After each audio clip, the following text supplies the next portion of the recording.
ప్రపంచవ్యాప్తంగా భారతరత్న భారత రాజ్యాంగ నిర్మాత డాక్టర్ బిఆర్ అంబేద్కర్ గారి 134వ జయంతిని అంబేద్కర్ వాదులందరూ అంబేద్కర్ ఆశయాలను ముందుకు తీసుకువెళ్ళాలనే కోరుకునేవారు.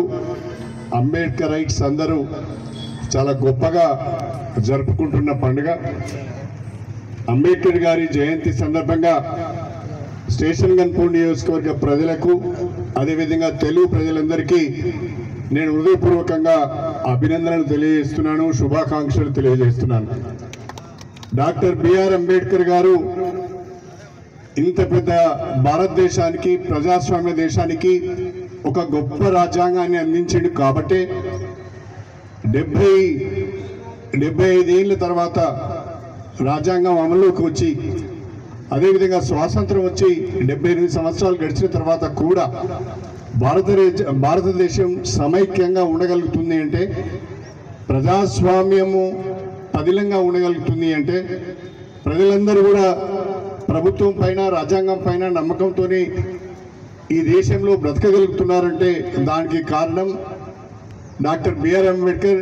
ఆ గొప్పతనం అంతా కూడా మన రాజ్యాంగంలో ఉంది అని చెప్పి నేను ఈ సందర్భంగా తెలియజేసుకుంటున్నాను. రాజ్యాంగంలో ప్రతి ఒక్కరికి కూడా సమాన అవకాశాలు కల్పించడం జరిగింది. పౌరులందరికీ సమాన హక్కులు కల్పించడం జరిగింది. ఎవరైతే దోపిడీకి గురయ్యారో, ఏవైతే అల్పసంఖ్యాక వర్గాలు ఉన్నాయో, బలహీన వర్గాలు, దోపిడీ వర్గాలు ఉన్నాయో వాళ్ళందరికీ కూడా సమాజంలో వాళ్ళను కూడా అభివృద్ధి వైపు పయనింపజేయాలని చెప్పి సామాజిక, ఆర్థిక, విద్య, రాజకీయ రంగాలలో వాళ్ళని ఇతరులతో పోటీపడే విధంగా తయారు చేయాలనే ఉద్దేశంతో చాలా గొప్పగా రాజ్యాంగంలో రిజర్వేషన్లు కల్పించడం జరిగింది. ఆ రిజర్వేషన్ల పుణ్యమాని ఈరోజు షెడ్యూల్ కులాలు, షెడ్యూల్ తెగలు, మైనార్టీలు, బలహీన వర్గాలు వీళ్ళందరూ కూడా అంబేద్కర్ ఇచ్చిన అవకాశాలను అందిపుచ్చుకొని ఇవాళ ఆర్థికంగా, రాజకీయంగా, విద్యాపరంగా, రాజకీయంగా ఎదిగి సమాజంలో వాళ్ళ వర్గాలకు సేవ చేస్తున్న విషయాన్ని కూడా మీ అందరికీ కూడా తెలియజేస్తున్నాను. ఈరోజు ఎక్కడో మారుమూల పల్లెలో ఒక చిన్న పేద కుటుంబంలో పుట్టిన నాలాంటి వాళ్ళు కూడా ప్రజాస్వామ్యం కల్పించిన అవకాశం మేరకు, రాజ్యాంగం కల్పించిన అవకాశం మేరకు, డాక్టర్ బిఆర్ అంబేద్కర్ గారు కల్పించిన అవకాశం మేరకు ఒక రాష్ట్రానికి ఉప ముఖ్యమంత్రి గారి స్థాయికి ఎదగగలిగాను అంటే, వెళ్ళగలిగాను అంటే అది డాక్టర్ బిఆర్ అంబేద్కర్ గారు ఇచ్చిన రాజ్యాంగం వల్లనే అని చెప్పుకుని ఈ సందర్భంగా తెలియజేసుకుంటున్నాను.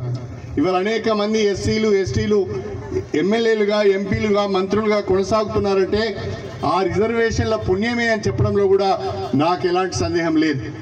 ఒకవేళ రాజ్యాంగంలో రిజర్వేషన్లు అనేటివి లేకపోతే కడియం శ్రీయల్ లేడు, పక్కనున్న ధన్వంతి లేదు, అదేవిధంగా మహిళా కోటలో వచ్చిన లావణ్య కూడా లేదు అని చెప్పి నేను ఈ సందర్భంగా తెలియజేసుకుంటున్నాను. ఈ రిజర్వేషన్ల వల్లనే అన్ని వర్గాలకు అవకాశాలు వస్తున్నాయి. అన్ని వర్గాలు అన్ని రకాలుగా అభివృద్ధి చెందడానికి ఒక మార్గము మన అంబేద్కర్ గారు సూచించారు. కాబట్టి ఈరోజు మేమందరం కూడా మీ ముందుకు వచ్చి నిలబడి మాట్లాడగలుగుతున్నామని చెప్పి తెలియజేసుకుంటున్నాను. అందుకే డాక్టర్ బిఆర్ అంబేద్కర్ గారు మనందరికీ కూడా ఆరాధ్య దైవం. ప్రత్యేకంగా దళితుల జీవితాలలో వెలుగు నింపిన మహనీయుడు ఎవరైనా ఉన్నారు అంటే ఆయన డాక్టర్ బిఆర్ అంబేద్కర్ గారు అని చెప్పి ఈ సందర్భంగా తెలియజేస్తున్నాను. దురదృష్టం ఏంటి అంటే ప్రపంచ దేశాలన్నీ కూడా అంబేద్కర్ గొప్పతనాన్ని మెచ్చుకుంటున్నాయి. యునైటెడ్ నేషన్స్ ఆర్గనైజేషన్లో, యుఎన్ఓలో డాక్టర్ బిఆర్ అంబేద్కర్ గారు పుట్టిన రోజును వరల్డ్ నాలెడ్జ్ డే అంటే ప్రపంచ విద్యా దినంగా ప్రపంచ దేశాలు పాటిస్తున్నాయి. కానీ దురదృష్టం భారతదేశంలో ఉన్న, కేంద్రంలో ఉన్న బీజేపీ ప్రభుత్వం మాత్రం, ఎన్డీఏ ప్రభుత్వం మాత్రం, నరేంద్ర మోడీ ప్రభుత్వం మాత్రము డాక్టర్ బిఆర్ అంబేద్కర్ గారిని ఆ స్థాయిలో గుర్తించడానికి ముందుకు రావడం లేదు. అంటే దానికి ప్రధానమైన కారణం ఇప్పటికీ కూడా బీజేపీ కానీ, కేంద్రంలో ఉన్న ఎన్డీఏ ప్రభుత్వం కానీ మనుధర్మాన్ని పాటిస్తున్నది కాబట్టే, కుల వ్యవస్థను ప్రోత్సహిస్తున్నది కాబట్టి, మత విశ్వాసాలను రెచ్చగొడుతున్నది కాబట్టి అంబేద్కర్ను ఒక గొప్ప నాయకునిగా వాళ్ళు చూడలేకపోతున్నారు. ఇది దౌర్భాగ్యం అని చెప్పి నేను ఈ సందర్భంగా తెలియజేసుకుంటున్నాను. అందుకనే మన ప్రియతమ నాయకులు రాహుల్ గాంధీ గారు రోజు రోజుకు భారతదేశంలో బలహీన వర్గాలపైన దాడులు పెరుగుతున్నాయి, దళితులపైన దాడులు పెరుగుతున్నాయి, మహిళలపైన దాడులు పెరుగుతున్నాయి, మైనార్టీలపైన దాడులు పెరుగుతున్నాయి, ఒక దిక్కు మహాత్మా గాంధీని అవమానిస్తున్నారు, అంబేద్కర్ను కూడా అవమానిస్తున్నారు.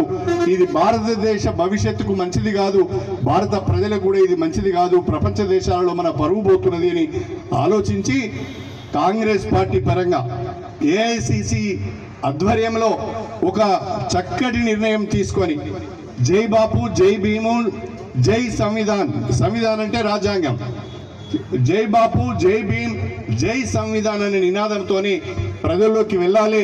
కేంద్రంలో ఉన్న ప్రభుత్వము అనుసరిస్తున్న ప్రజా వ్యతిరేక విధానాలను అందరికీ వివరించి చెప్పాలి. దళిత మైనారిటీ వ్యతిరేక ప్రభుత్వాన్ని ప్రజల ముందు దోషిగా నిలబెట్టాలనే ఆలోచనతోనే ఈ కార్యక్రమాన్ని మనం తీసుకోవడం జరిగింది.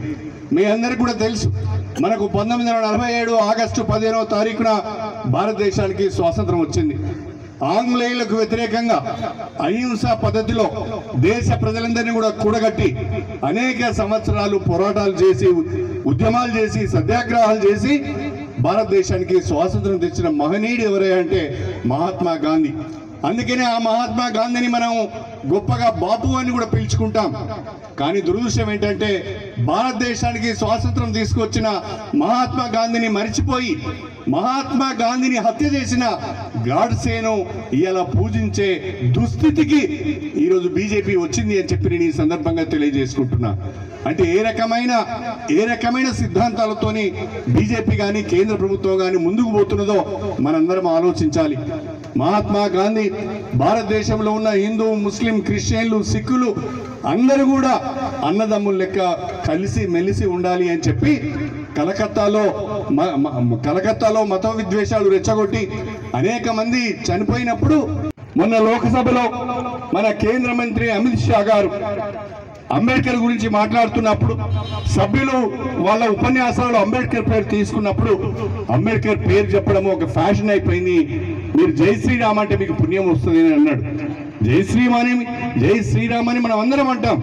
శ్రీరాముడు మనందరూ కూడా దేవుడే, మనందరూ కూడా దైవమే. శ్రీరాముడు ఒక రకంగా మనకు దేవుడైతే దళిత జాతులలో, పేద వర్గాలలో వెలుగు నింపిన అంబేద్కర్ కూడా మా అందరికీ దేవుడే అని చెప్పి నేను ఈ సందర్భంగా సవినయంగా తెలియజేసుకుంటున్నాను. కాబట్టి అంబేద్కర్ను స్మరించడం, అంబేద్కర్ పేరును గుర్తు చేసుకోవడం, అంబేద్కర్ ఆశయాలను కొనసాగిస్తామని ప్రతిజ్ఞ చేయడం ఏ రకంగా కూడా తప్పు కాదు అని చెప్పి ఈ సందర్భంగా మీ అందరికీ నేను సవినయంగా తెలియజేసుకుంటున్నాను. అలాంటి అంబేద్కర్ను, ప్రపంచ దేశాలే పొగుడుతున్న అంబేద్కర్ను, భారతదేశానికి ఒక చక్కటి రాజ్యాంగాన్ని అందించిన అంబేద్కర్ను అవమానపరుస్తున్నది కేంద్రంలో ఉన్న ప్రభుత్వము, బీజేపీ ప్రభుత్వం. అది సరి అయింది కాదని, దాన్ని తిప్పికొట్టాలని మన అంబేద్కర్ వల్లనే, డాక్టర్ భీమ్ సాహెబ్ అంబేద్కర్ ద్వారానే మనకు రాజ్యాంగం వచ్చింది. ఆ రాజ్యాంగం ద్వారానే మనకు హక్కులు వచ్చినాయి, ఆ రాజ్యాంగం ద్వారానే మనకు రాయితీలు వచ్చినాయి, ఆ రాజ్యాంగం ద్వారానే మనకు రిజర్వేషన్లు వచ్చినాయి. అందుకనే ఇవాళ సమాజంలో మన మనుషుల్లాగా బతుకుతున్నామని చెప్పాలి. ఆ మెసేజ్ను ప్రజలలోకి తీసుకువెళ్ళాలన్నదే జై భీమ్ కార్యక్రమంతో ముందుకు వెళ్తున్నాం. ఇంకా ప్రత్యేకంగా భారతదేశానికి అంబేద్కర్ రచించి ఇచ్చిన రాజ్యాంగం పైన దాడి జరుగుతున్నది. రాజ్యాంగాన్ని మార్చేయాలని ఒక అతను మాట్లాడుతుంటాడు, రిజర్వేషన్లను ఎత్తేయాలని ఇంకో ఆయన మాట్లాడుతుంటాడు, మైనార్టీలకు ప్రత్యేక హక్కులు ఎందుకని ఇంకో ఆయన మాట్లాడుతుంటాడు, క్రిస్టియన్లకు ప్రత్యేకమైన హక్కులు ఎందుకని ఇంకోడు మాట్లాడుతుంటాడు.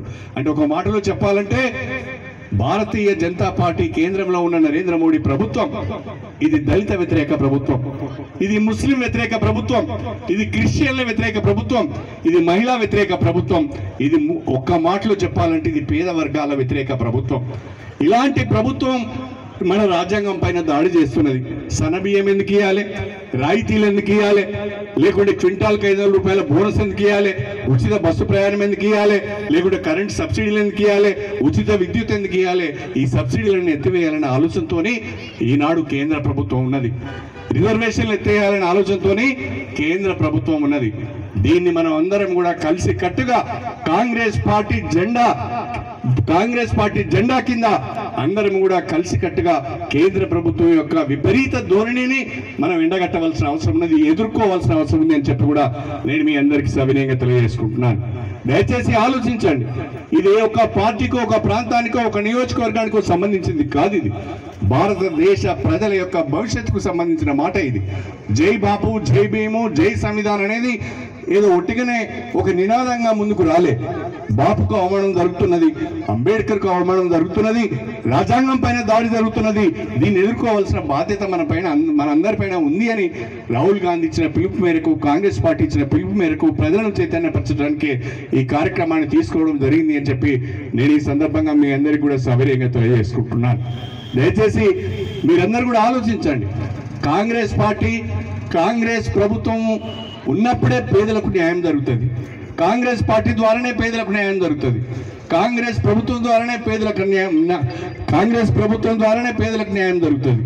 దీన్ని మనం దృష్టిలో పెట్టుకొని ముందుకు సాగవలసిన అవసరం ఉంది. కాంగ్రెస్ పార్టీని, కాంగ్రెస్ ప్రభుత్వాన్ని కూడా మనం కాపాడుకోవాల్సిన అవసరం ఉన్నది. దాంతోపాటు ఎక్కడ బాపుకు అగౌరవం కలిగినా, ఎక్కడ అంబేద్కర్కు అగౌరవం కలిగినా, ఎక్కడ రాజ్యాంగం పైన దాడి జరిగినా మనం దాన్ని తిప్పికొట్టాలి, మనం ముందుండాలని చెప్పి కాంగ్రెస్ పార్టీ కార్యకర్తలందరూ కూడా సైనికుల్లాగా ముందుండి మనము బాపు గౌరవాన్ని కాపాడాలి, అంబేద్కర్ గౌరవాన్ని కాపాడాలి, మన రాజ్యాంగాన్ని మనం కాపాడుకోవాలి. మనం రాజ్యాంగాన్ని కాపాడుకుంటే ఆ రాజ్యాంగం మనల్ని కాపాడుతుందనే విషయాన్ని కూడా మీ అందరి దృష్టికి తీసుకువస్తూ ఈరోజు ఇంత ఎండలో ఈ జయంతి కార్యక్రమంలో పాల్గొని ఈ జై భీమ్, జై బాపు, జై భీమ్, జై సంవిధానం ర్యాలీలో పాల్గొన్న మా కార్యకర్తలందరూ కూడా నేను హృదయపూర్వకంగా అభినందనలు చెప్తున్నాను. స్టేషన్ గన్పూర్ నియోజకవర్గంలో ఈరోజు అన్ని గ్రామాలలో కూడా ఈ కార్యక్రమం కొనసాగుతున్నది. అన్ని మండల కేంద్రాలలో కూడా ఇదే రకంగా కార్యక్రమం కొనసాగుతున్నది. మరిన్ని వీడియోస్ కోసం ఛానల్ ని సబ్స్క్రైబ్ చేయండి. లేటెస్ట్ అప్డేట్స్ కోసం వాట్సాప్ ఛానల్ ని ఫాలో అవ్వండి. ఆ లింక్ డిస్క్రిప్షన్ లో ఉంది.